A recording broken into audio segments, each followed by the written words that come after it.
ہم نے ہمیشہ یہی سنا ہے کہ پاکستان نازک دور سے گزر رہا ہے، جہاں ملک کے مسائل بیان کرنے میں ہم اور آپ پیش رہتے ہیں۔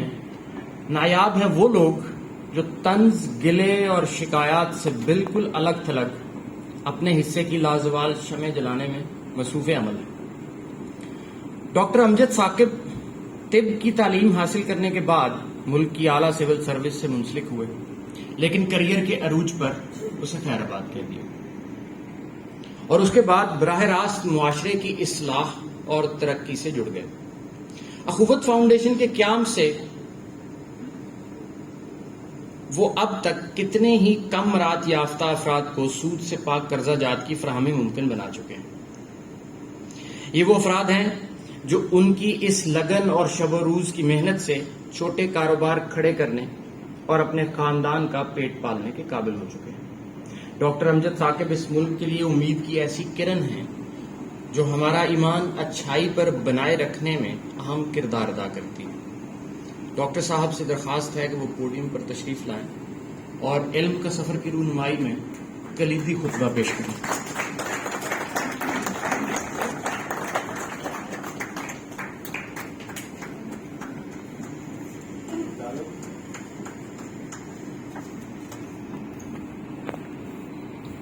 بسم اللہ الرحمن الرحیم۔ جناب صاحب صدر الطاف حسن قریشی صاحب، جناب ڈاکٹر انیس الرحمان صاحب کتاب، جناب اسلام امجد صاحب، جناب اشرف مغل صاحب اور صاحب کتاب کے فرزند جناب مونس رحمان صاحب، دیگر انتہائی قابل قدر ہماران گرامی، السلام علیکم۔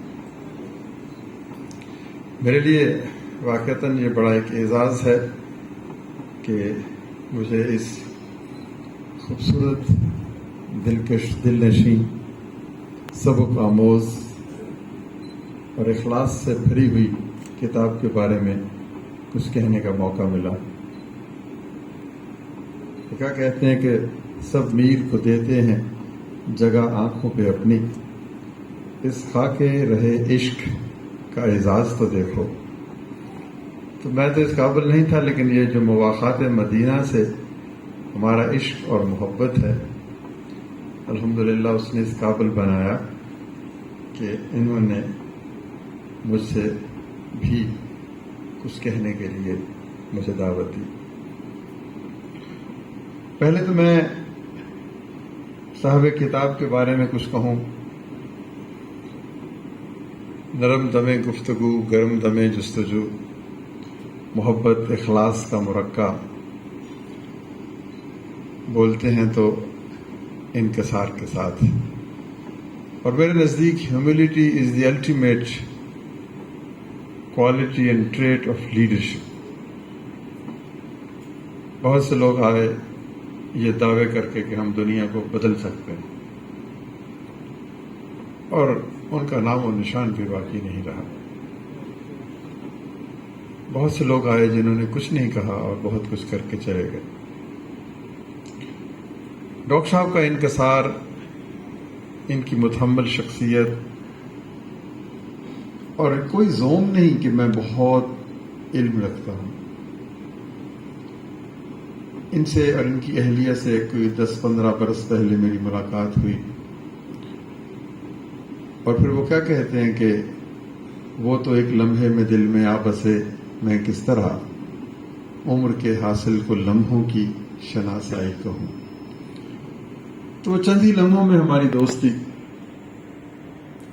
اور پھر انہوں نے جس طرح سے اخوت کو اپنایا، اس تصور کو دوسروں تک پہنچایا، اور پھر ہماری مالی مدد بھی کی، تو یہ میرا پہلا ان کے ساتھ تعارف تھا، اور میں آج تک مشکور و ممنون ہوں کہ یہ ملک سے باہر رہنے کے باوجود بھی، جسے کہتے ہیں نا کہ ہوا کے کسی خوشگوار جھونکے کی طرح کبھی کبھار ان کا فون آتا ہے تو ایک بے پناہ مسرت کا احساس ہوتا ہے۔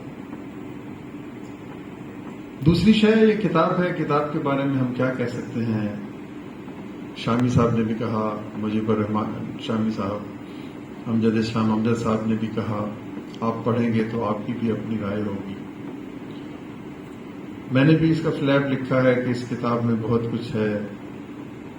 اس میں آرزو ہے، اس میں جستجو ہے، اس میں خواب ہیں، اس میں عمل کی سخت راہوں پہ سفر ہے، صحرا نوردی ہے، اور پھر اس میں ہمت نہ ہارنے کا پیغام ہے. اس میں شکست بھی ہے، ناکامی بھی ہے، امید کی زنجیر کبھی کبھار ٹوٹتی بھی ہے، لیکن بہرحال جو ایک مجموعی تاثر وہ ایک غیر معمولی شخص کا. تو جستجو، آرزو، عشق، دیوانگی، یہ سب تو کچھ تو اس کتاب میں موجزن ہے. لیکن دوسری جو اہم ترین چیز مجھے اس میں نظر آتی ہے وہ شرافت کی خوشبو ہے، دیانت ہے، امانت ہے، صداقت ہے. ابھی اگلی شرافت کے نمونے پائے جاتے ہیں.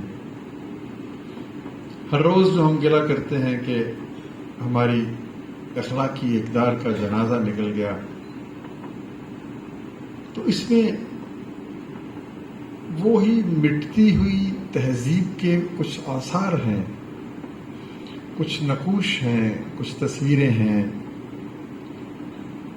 جو ہمارا اثاثہ تھی، جو ہم نے اپنے بزرگوں کو دیکھا، اپنے والدین کو دیکھا. تو وہی آغاز اور وہی جد و جہد اور شرافت، دیانت، امانت اور صداقت کے ساتھ. ایک وقت تھا کہ رشوت برا سمجھا جاتا تھا، کہا جاتا تھا وہ اس آدمی کے قریب مت جانا، اس کی جو رزق ہے اس میں کچھ خامی نظر آتی ہے. آج یہ تفریق مٹ گئی ہے. آج جو رشوت نہیں لیتا یا رزق حلال کماتا ہے وہ منہ چھپائے پھرتا ہے.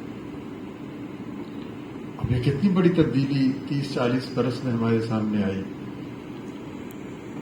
تو پہلی خوبی جو میں نے بتائی کہ اس میں جستجو ہے، عشق ہے، دیوانگی ہے، پاگل پن ہے. پھر دوسری یہ چیز اس میں ہمیں نظر آتی ہے کہ یہ ان گئے دنوں کی یاد ہے جب اچھے لوگوں کو ہی اچھا کہا جاتا تھا. گئے دنوں